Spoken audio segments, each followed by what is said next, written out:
عمو ايش بي بابا؟ عمو مثل ما تشوفين ابوك صاير بحالته، لقيته هيك يشرب هذا السم اللي مدمر حياته ومخرب شبابه وحتى بيته عايفه.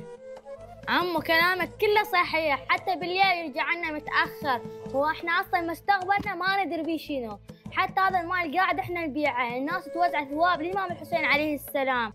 تعرف عمو حكيم هذا المال قاعد ابيعه، يقول لي اذا ما بحتي اطردش برا البيت. والله دوختوني.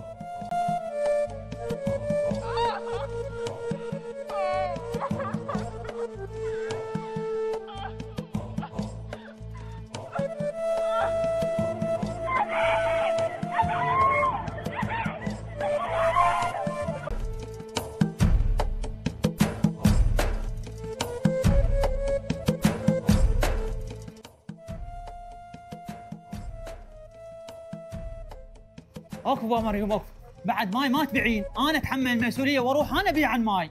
اعطيني بابا اعطيني.